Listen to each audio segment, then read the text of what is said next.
When a massive tragedy strikes in your backyard, the first response should be empathy. Then comes introspection, and only then apportioning responsibility and corrective action. But when the blame game becomes the priority, it is no longer about the people, it is about politics.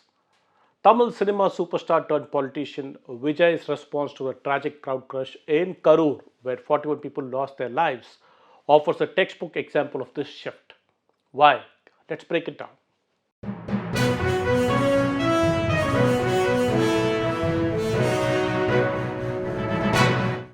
Vanakkam. This is T. Suresh Kumar. Thank you for joining me in this episode of the Hindu Focus Tamil Nadu. Today, let's unpack what the Karur tragedy reveals about Vijay's approach to leadership.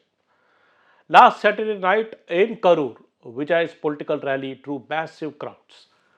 Perched atop his luxury caravan, he saw people fainting, ambulances struggling through the chaos, and the crowd visibly distressed. He cut his speech short. Soon, news trickled in about over 30 people dying.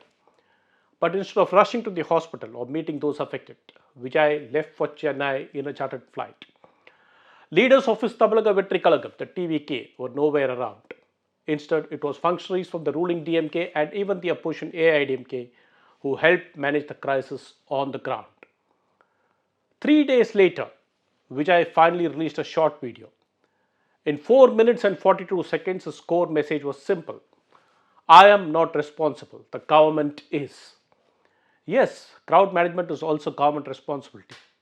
But can Vijay, the star who drew these crowds with promises of a better future, walk away without any accountability? Let's take a look. This wasn't Vijay's first mass rally.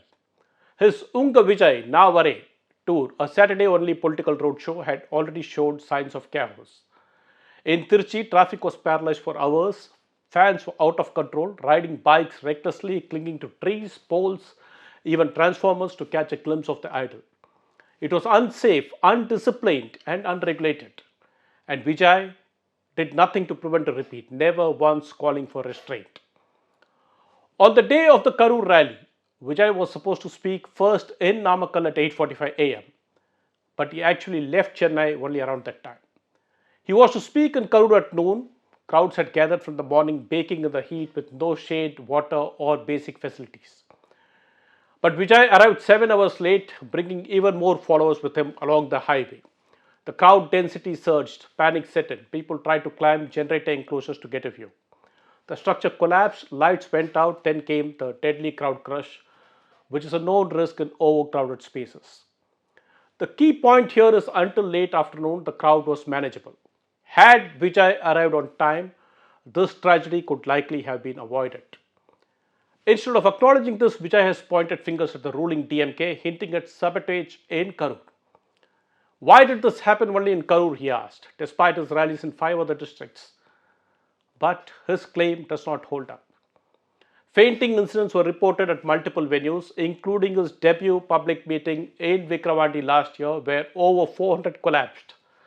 His supporters routinely defy safety norms. In Madurai, his party even greased the railings of his stage ramp to stop people from climbing it.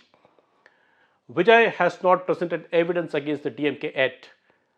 Senthil Balaji, the DMK's Karur district secretary, has responded with calm and countered allegations using video footage. Now, Vijay positions himself as the political alternative to both the DMK and AIADMK, someone offering real change.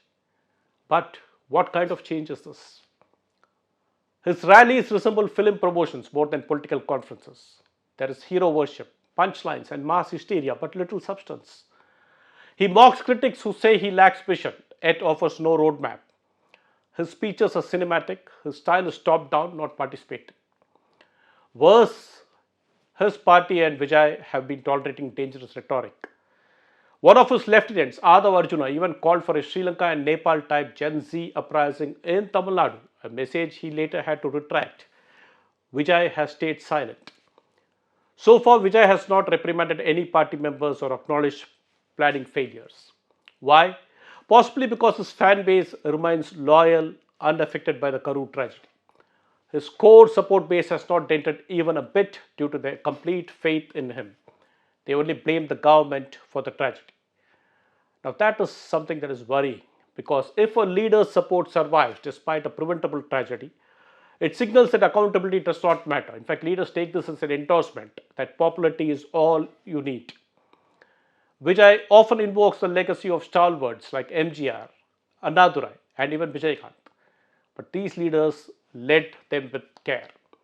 Anna's binding slogan to his cadres was duty, dignity, and discipline. MGR personally reached out to the fans and the poor.